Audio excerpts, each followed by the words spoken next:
for this, because it is puzzling. Why are we unique? Why do we seem uniquely susceptible to the sophistry? Especially in the Anglosphere. Yes, I think the French elite are less susceptible. Yes, certainly. But this is sort of the sophistry of race-based activism.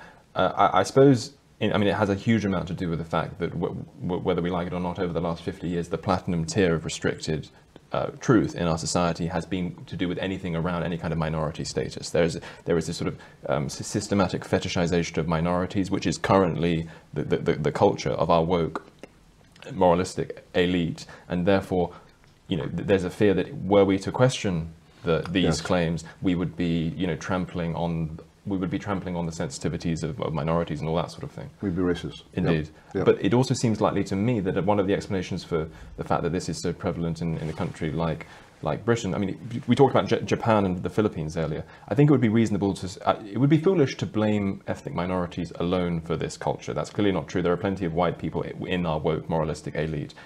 Nevertheless, it seems reasonable to suppose that if the Japanese had, say, opened their doors and allowed their population to become 15% Filipino, you would get more ethnocentric Filipino race-based, or in that case, ethnicity-based activism played against the Japanese host population. To what extent does the super diversity with which we're constantly told is a strength, which we now live under, to what extent does that provide crucial conditioning factors for these kinds of narratives?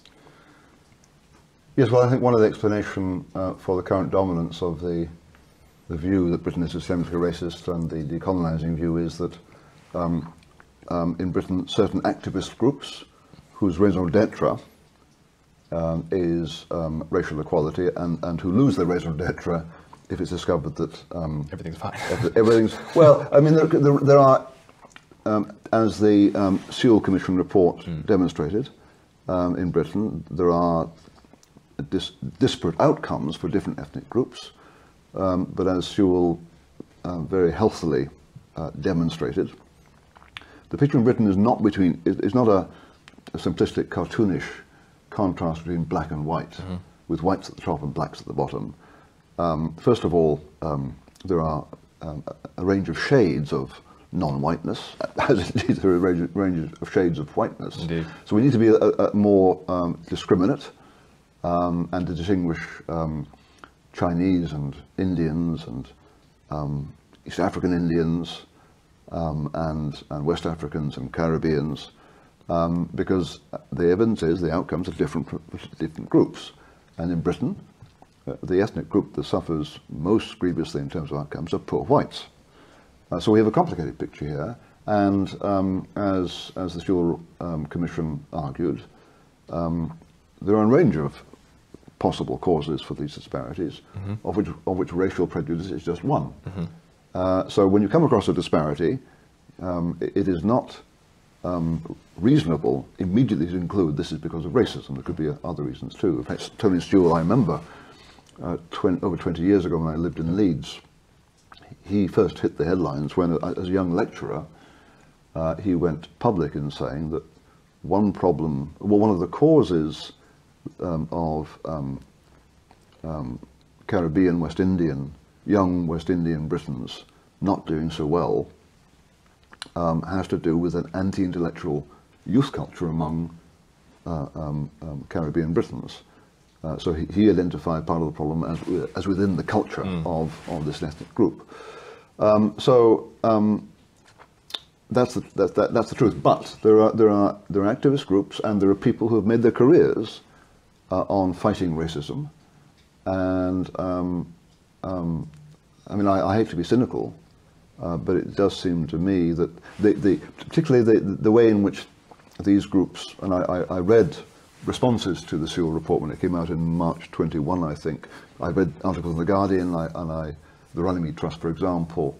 The response was so thoughtless, so knee-jerk, so immediately condemnatory, no kind of honest engagement. You have to ask yourself, what's going on here? Because if these people really cared about injustice in our society, they would really care to understand the real causes to address those. But they weren't interested. Is it just an antibody reaction by the grievance industrial complex, fearing their gravy train might dry up.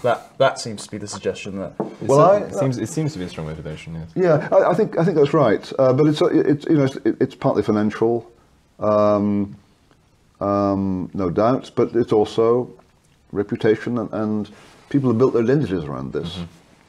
So I think that has a lot to do with why. Yes, so you've got people with a vested interest in the anti-racist movement. Many of them will be non-white, but there will be whites among them too. And then you've got a lot of other people, white people, who are terrified of appearing to be racist. I remember I took part in an online discussion a year or so ago with a church, an Anglican church body that was concerned about profits made from slavery by a certain church fund. And on the meeting there were, I remember, I think on their side 2 white people and 1 black man. No, 3 whites. And I just remember, I quarrelled with the black man, and I didn't quarrel, but I made quite clear I didn't agree entirely with what he was saying. And I noticed how the other white people on the call didn't dare contradict him. And some people will exploit that.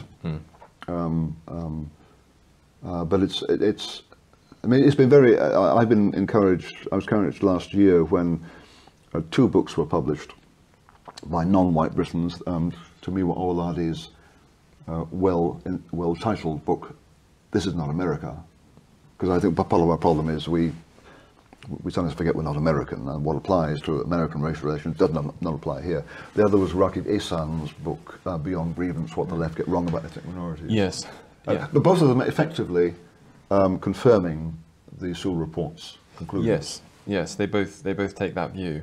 But I suppose so what I think is going on, I think that there are, so obviously it goes without saying that you have whites who support this and you have ethnic minorities who support this.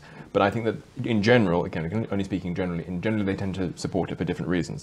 I think that the whites who support it, it's either financial, i.e. they're attached to the social status that comes with being sort of the white knight for minorities. Yeah. They want the gravy train to dry up, as Connor put it. But I do think they're also incredibly attached to all of the arcane theory that this stuff comes shrouded in. So they will read passages like, we need to systemically dismantle coloniality, and they will genuinely think that that's just brilliant. So I think that they are attached to it on a theoretical level. They genuinely believe in it.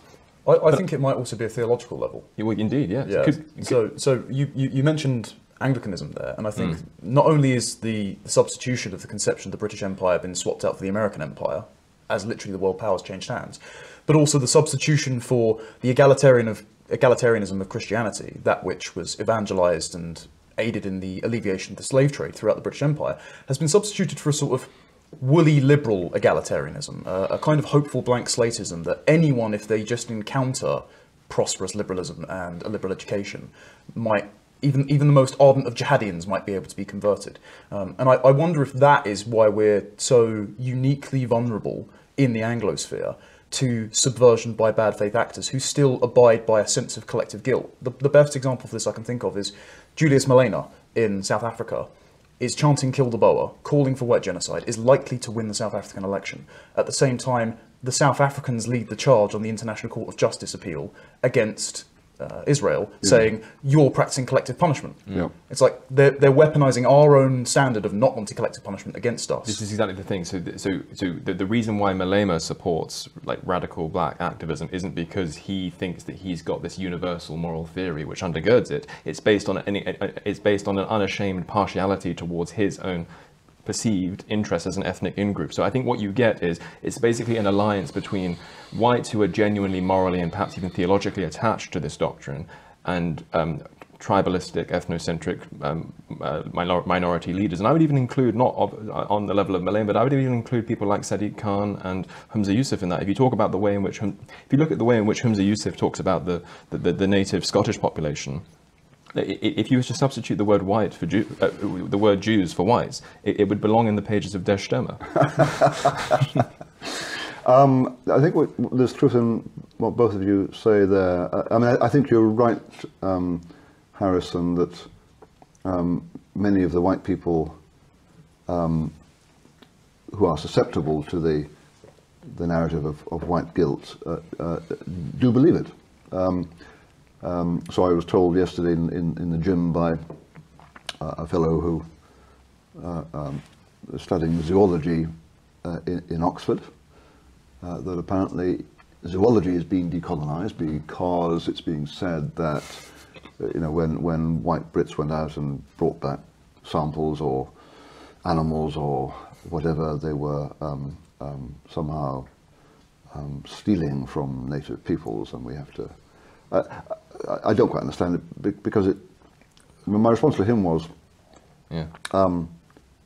The people who believe this in your university department at Oxford University are in some measure intelligent people, but this is so damn stupid.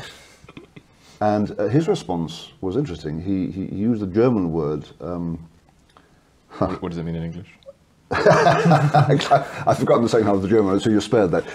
It means basically you're kind of you've got a kind of specialist myopia. So you're really bright in astrophysics and zoology and late medieval German literature, but when it comes to general moral political issues, you can be, well, partly stupid and sheep-like. And my own experience of academics has become a bit jaundiced in recent years for reasons some people may understand. But it's true that, you know, academics are in some sense intelligent and independent thinking, but not across the board. And the operation of fear, a great sensitivity to reputation